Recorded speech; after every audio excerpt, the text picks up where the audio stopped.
दोस्तों नमस्कार। मैं हूं शालिनी चिन्हित और आप देख रहे हैं मेरा रंग।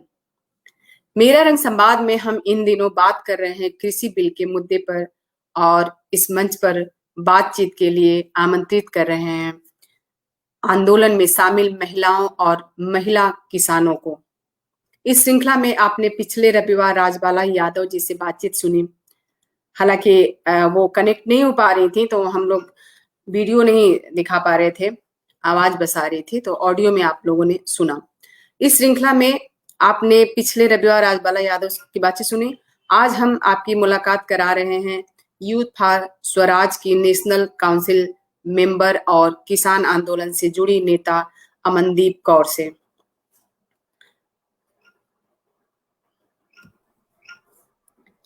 अमनदीप नमस्कार। नमस्कार मैम।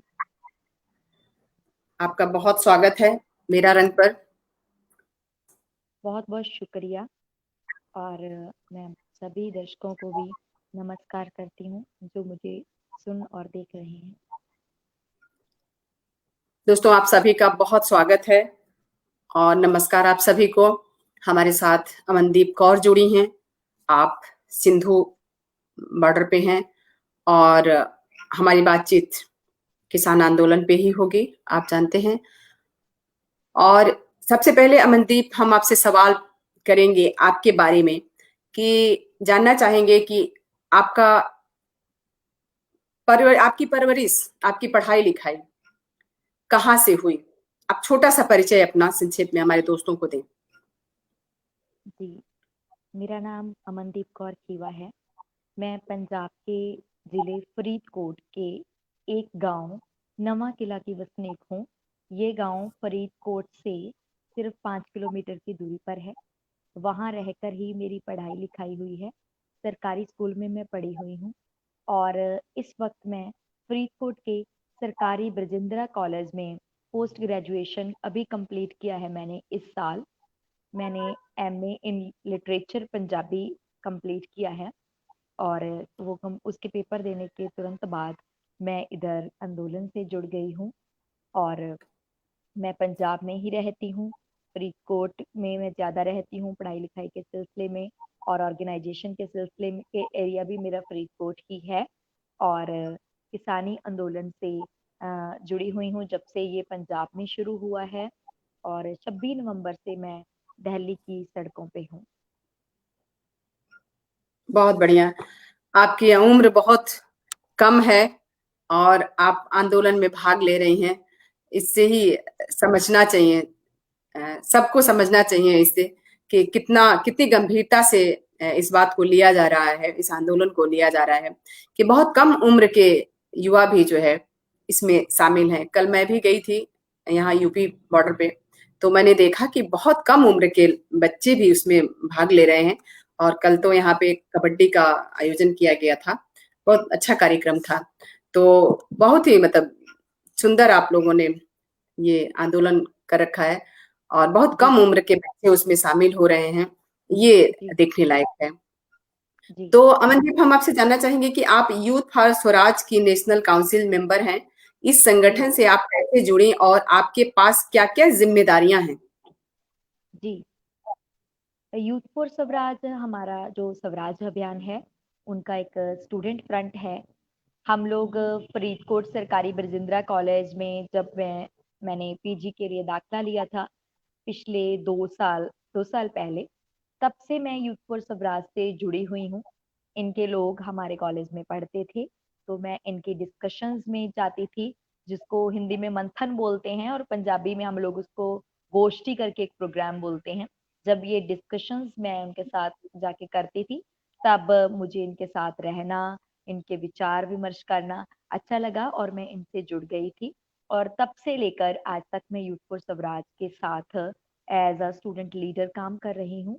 इन्होंने बहुत सारी जिम्मेदारियां मुझे काबिल समझ के दी थी और वो मैं अपने अपनी काबिलियत से पूरे तन मन से निभा रही हूँ। और आजकल मैं यूथ फॉर स्वराज की कल्चरल टीम को ज़्यादा जो है लीड कर रही हूँ। वैसे तो ऐसे हमारी कोई बांधी हुई जिम्मेदारियां नहीं हैं कि किसी ने ये ही करना है। हमारा संगठन ऐसी हमें आज़ादी देता है लेकिन कल्चरल टीम के तौर पे मैं ज्यादा लीड करती हूँ। पिछले 1.5 महीने से सिंगू बॉर्डर पे हूँ। पूरे मोर्चे में हम लोग जाते हैं, हम लोग रोज स्टेज पे नहीं जाते हैं, हम लोग पूरे मोर्चे में पैदल चल के लोगों के पास ट्रॉली टू ट्रॉली जाके कल्चरल प्रोग्राम करते हैं। और वो जो हमारे पंजाब का लोकगीत संगीत होता है उसको हमने मॉडिफिकेशन करके इस आंदोलन के साथ मॉडिफिकेशन करके गीत बनाए हुए हैं। हम वो गीत लोगों के साथ गाते हैं डफली पे। और दूसरी बात हम लोग जो यूथ फॉर स्वराज की ओर से कर रहे हैं वो है किताबों का लंगर।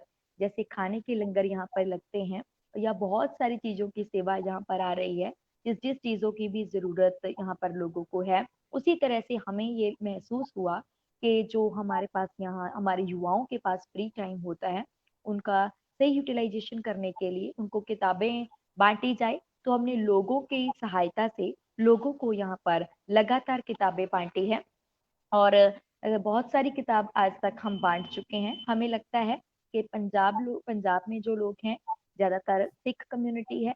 और सिखों में माना जाता है कि वो शब्द को गुरु मानते हैं। मुझे लगता है कि शब्द में जो ताकत होती है वो ताकत किसी तलवार में भी नहीं होती है। तो हम शब्द को गुरु मानते हुए सिर्फ उनको माथा ही नहीं टेकेंगे। हमारे श्री गुरु ग्रंथ साहिब हमारे लिए बहुत पूजनीय है। हम उनको सिर्फ माथा ही नहीं टेकते हैं, शब्द को माथे में बसाना भी हमारा काम होना चाहिए। और जब हमारे युवा यहाँ पर लड़ने के लिए आ गए हैं तो उनके पास जोश के साथ साथ होश भी उतनी ही होनी चाहिए। जब वो लड़ाई के मैदान में आ गए हैं तो लड़ाई के साथ उनकी पढ़ाई भी रुकनी नहीं चाहिए। इसलिए हम किताबों का लंगर लगा रहे हैं। और हमने 2-3 दिन से ये प्लान किया है कि हम लंगर के साथ साथ लाइब्रेरी भी चलाएंगे। लंगर में ऐसा रहता है कि हम लोग किताबें उनको घर ले जाने के लिए दे देते हैं, एक साथी को एक किताब। लेकिन लाइब्रेरी में ऐसा रहेगा कि लोग वहीं बैठकर पढ़ेंगे। इसके साथ साथ लंगर भी हमारा चलता रहेगा। इसके अलावा यूथ फॉर स्वराज की ओर से हमारी जो स्टेज पे ड्यूटीज लगती हैं, मैं आज भी एज अ स्टेज सेक्रेटरी वहां पर थी, या फिर कभी कभी मैं एज अ वुमेन वॉलंटियर भी काम करती हूँ, जो स्टेज के आसपास पूरे पंडाल में निगरानी रखनी होती है।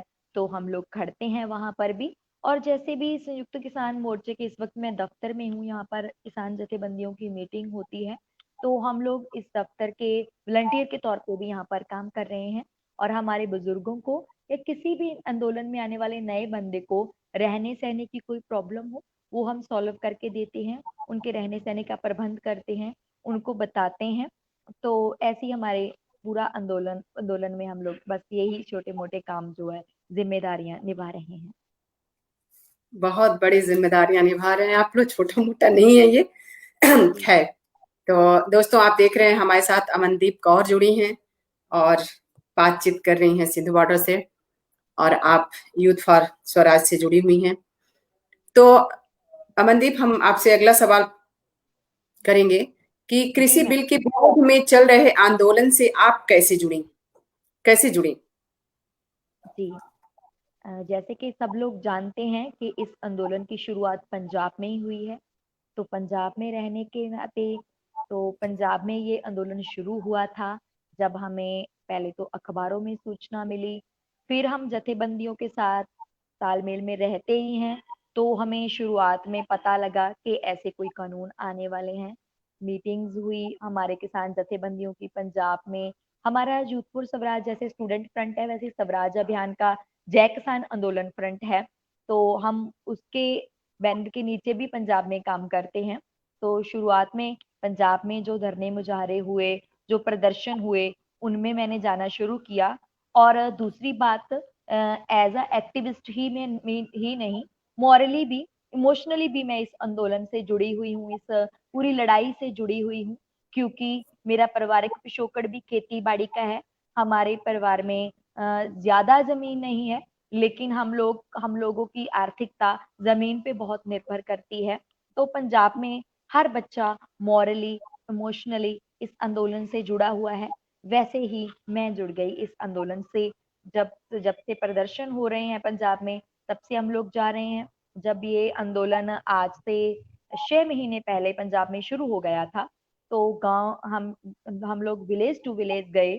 लोगों को, हमारे जो सांझी जगह होती है गांव में, उसको हम लोग सत्थ बोलते हैं, वहां पे जाके लोगों को इकट्ठा करके इस बिलों के बारे में समझाया, उनको उनकी लैंग्वेज में समझाया। हम लोग युवा साथी 10-15 जाने इकट्ठा होकर जाते थे, डोर टू डोर भी गए, और हम लोगों ने गांव के पंचायत घरों में भी नुक्कड़ मीटिंग करके या फिर नुक्कड़ नाटक जो होते हैं वो करवा के लोगों को समझाना शुरू किया। इस तरह पूरे पंजाब में बहुत सारे युवाओं ने ऐसा माहौल क्रिएट किया, चाहे वो सोशल मीडिया का प्लेटफॉर्म हो, चाहे वो जमीनी लेवल का हो, हम लोगों ने लोगों को समझाया। और मैं समझती हूँ कि हमारे आंदोलन में जो लोग बुजुर्ग आए हुए हैं, जो माताएं आई हुई हैं, वो लोग, उनमें से बहुत से लोग अनपढ़ होंगे, जैसे कि सरकार ने भी ऐसा चलाया था, मीडिया ने भी ऐसा चलाया था कि इन लोगों को बिलों के बारे में कुछ नहीं पता है, इनको कुछ समझ नहीं है, ये ऐसे ही आ गए हैं। तो वो एक बात मैं बोलती हूँ अक्सर, कि एक बात वो सच कहते हैं कि इनको सेक्शन टू सेक्शन इन बिलों के बारे में नहीं पता होगा, इसमें सच्चाई हो सकती है, लेकिन ये लोग ये जानते हैं कि इन बिलों की वजह से उनकी जमीन पे खतरा है, उनकी फसलों पे खतरा है। तो उनको सिर्फ फसलों का फिक्र नहीं है, उनको अपनी नस्लों का भी फिक्र है। तो वो लोग ऑटोमेटिकली इस आंदोलन से जुड़ गए हैं। जब बात उनकी होंद की आती है, तो पंजाब का हर बच्चा, हर बुजुर्ग, या मैं कहूंगी कि रोटी खाने वाला हर दुनिया का इंसान, जिसको लगता है कि उसके पेट में रोटी जाती है, तो उसको इस आंदोलन से जुड़ जाना चाहिए था, या जुड़ जाना चाहिए, और इसी तरह से मैं जुड़ गई। जी, बहुत शुक्रिया। एक दोस्त कह रहे हैं अमनदीप कि जी मौजूदा सरकार तो महिलाओं को किसान मानती ही नहीं। आप क्या कहेंगे इस पे? जी, बिल्कुल, ये बात तो बिल्कुल सत्य हो गई, कि ये किसान नहीं मान रहे। और मेरे लिए तो हैरानी की बात ये है कि जो सरकार है वो तो हमें नागरिक भी नहीं मान रही। सुप्रीम कोर्ट की एक बयान आया था थोड़े दिन पहले, कि नागरिकों को ये पूरा हक है कि वो सड़क पे बह के आंदोलन कर सकते हैं, लेकिन 15 दिन बाद उनका ये बयान आता है कि यहाँ पर औरतों को क्यों रखा गया है। तो इसका हुँ, मतलब ये है कि नागरिक जो होते हैं वो आंदोलन कर सकते हैं, लेकिन औरतें नहीं कर सकती। तो इसका मतलब आप औरत को तो नागरिक भी नहीं मान रहे, किसान मानना तो बहुत दूर की बात चली गई। और आपका बयान है कि क्यों रखा गया है, तो रखते हम किस चीज को हैं, जिसमें जान नहीं होती है, तो कोई सामान होता है। तो आपको लगता है कि जो पुरुष किसान है वो एज अ सामान हमें यहाँ पर लेके आए हैं, और हमें ऐसे एज अ सामान ही वापस भेज देना चाहिए। आप लोग तो हमें जानदार जीव भी नहीं समझ रहे, किसान मानना तो बहुत दूर की बात रह जाती है। जी, बिल्कुल। बीच में आप लोगों से कहा गया था कि आप लोग घर चली जाएँ, महिलाओं को इस ठंड में नहीं बैठना चाहिए सड़क पे। तो उसपे जी कल कार्यक्रम में एयर फोर्स की विंग कमांडर ने एक बात कही, बहुत अच्छी कही कि जो जी अगर इतनी चिंता है महिलाओं की कि ठंड में ना रहें सड़क पे, तो जो महिलाएँ हम्म बॉर्डर पे हैं, उनको हम्म उनके लिए कुछ ऐसी व्यवस्था कर दी जाए, उनको वहाँ से वापस बुला लिया जाए कि वो घर में रहें। तो ऐसा कुछ नहीं है कि पुरुष और महिला अलग-अलग नहीं करना चाहिए, लेकिन क्या ही कहा जाए। जी। बिल्कुल जी। हुँ, एक बात से तो आप बहुत मतलब कि अपनी प्रशंसा के साथ कहते हैं कि हम लोगों ने बॉर्डर पे उनको भेज दिया है, तो आप डबल हुँ, स्टैंडर्ड क्यों रखते हैं? एक बात से आप कहते हैं कि बेटी पढ़ाओ बेटी बचाओ, तो जब बेटी हुँ, बचेगी, जब वो पढ़ेगी, तब वो लड़ेगी भी। और बिल्कुल, आज बेटियों को, आज माताओं को, मेरी बहन औरतों को ये पता चल गया है कि उनके हक, उनके अधिकार कोई थाली में परोस के उनको नहीं देगा। अगर वो चीख चीख के कहती हैं कि हम बराबरी की हिस्सेदार हैं, हमारी 50% आबादी है इस पूरी दुनिया में, आधा आसमान हमारा है, तो उनको पता चल गया कि आधी लड़ाई भी उनकी है। ये लड़ाई सिर्फ 3 बिलों की नहीं रह गई है, बहुत से लोग, समाज के बहुत सारे वर्ग, जिनको पीछे धकेल दिया गया था, चाहे वो औरत है, चाहे वो किसी और लिंग के बंदे हैं, उन सबके साथ, सबकी होंद के साथ जुड़ी हुई ये लड़ाई बन चुकी है, मुझे ये लगता है। बिल्कुल। तो जब बेटियाँ पढ़ेंगी, आगे बढ़ेंगी, तो अपने हम्म, लिए भी वो समझेंगी, सोचेंगी अपने लिए कि हमें क्या करना चाहिए और किस तरह समाज से लड़ना चाहिए। तो वो लड़ भी रही हैं और आप लोगों ने तो दिखाई दिया कि किस तरह से जो है सड़कों पे महिलाएँ भी बराबर का हिस्सा ले रही हैं। तो अगला सवाल अमनजीत आपसे हम्म। कि कल किसान महिला दिवस मनाया गया, हम्म। आपका कैसा अनुभव रहा? कितनी किसान महिलाएं कल के आंदोलन में शामिल हुई? जी, कल बहुत खूबसूरत दिन था हमारे लिए, जब हमारी महिलाओं को एक विशेष दिन दिया गया यहाँ मोर्चे में। तो मुझे लगता है पहले तो ये बड़ी आयरनिकली ये स्थिति बनी थी कल कि उनको किसान महिला दिवस मना के ये जताना पड़ा, ये सफाई देनी पड़ी कि हम भी किसान हैं। दूसरी बात ये कि जो लोग खेती बाड़ी के क्षेत्र में रहते हैं, जो लोग जुड़े हुए हैं इस धंधे से, वो लोग अच्छी तरह से जानते हैं कि महिलाएं घर का काम भी करती हैं और खेती बाड़ी के 50% से ज्यादा काम महिलाओं के हिस्से आए हैं, गांव के तजर्बे से अगर मैं कहूँ तो। लेकिन उनके इतने काम के बावजूद भी उनको ये रिकॉग्नाइजेशन ही नहीं दी गई है कि वो भी किसान हैं। सरकार ने नहीं माना है, तो दूसरे लोग जो आम साधारण बुद्धि रखते हैं वो क्या मानेंगे? तो कल कल वो जो दिन मनाया गया महिलाओं में, उसके लिए बहुत एक्साइटमेंट थी। पंजाब से हजारों की संख्या में कल नई महिलाएं आई हैं। जो महिलाएं आज तक घर में बैठी थी, इस मोर्चे में पहुंच नहीं पाई थी, कल उनका स्पेशल दिन होने के कारण बहुत सारी महिलाओं को आने दिया गया। ये खूबसूरत बात रही। महिलाएं बहुत एक्साइटमेंट से आई थी और कल के दिन में महिलाओं ने ये जता दिया कि हम लोग सिर्फ इकट्ठ नहीं है, हम लोग सिर्फ भीड़ नहीं है, हम लोग कोई सामान नहीं है, और हम लोग किसी के कहने पे, किसी का पल्ला पकड़कर यहाँ पर नहीं आए हैं। हमें भी अपनी जमीनें उतनी ही प्यारी हैं, हम लोग भी मॉरली उतना ही जुड़े हुए हैं। और दूसरी बात, इस मोर्चे की अगर आप करो तो हम भीड़ दिखाने के लिए नहीं आए हैं, हम मोर्चे के हर फ्रंट पे अपनी जिम्मेदारी निभा सकते हैं। कल चाहे वो इतनी बड़ी इंटरनेशनल स्टेज है सिंगू बॉर्डर की, उसको पूरा दिन महिलाओं ने संभाला। स्टेज सेक्रेटरी वो थी, बैक स्टेज कमेटी पे वो थी, वॉलंटियर की ड्यूटी पे वो थी, या फिर जहां कहीं भी जिम्मेदारी से पूरा दिन डटने का काम था, वहां पर कल आपको महिलाएं देखने को मिली इधर। और दूसरी बात जो पंजाब में हुई, पंजाब में हर शहर में बहुत बड़े लेवल पे इकट्ठ हुए महिलाओं के, और महिलाओं के पास कल खुले समय था कि उन्होंने स्टेज पे अपनी बात, अपने इमोशंस, अपनी होंद को जताते हुए कविताएं या गीत हमारे साथ साझे किए। और महिलाओं कल जो सिंगू बॉर्डर की स्टेज पे पूरे पंडाल में, मैंने एक अलग लेवल की एनर्जी फील की, उनमें एक कॉन्फिडेंस था। तो बहुत अच्छा होगा अगर ये भागीदारी 50% हर रोज रहे, हर फ्रंट पे रहे, हर पद्धर पे रहे, सिर्फ आंदोलन में नहीं, हर जगह मुझे लगता है महिलाएं होनी चाहिए। जितनी जगह, जितनी ज्यादा महिलाएं होंगी, उतनी महिलाएं सेफ रहेंगी और उतना ही उनको रिकग्नाइजेशन दी जाएगी। पहले तो एज अ इंसान, कि उनको वैसे ही दूसरे दर्जे का इंसान माना जाता है, दूसरे दर्जे का लिंग माना जाता है।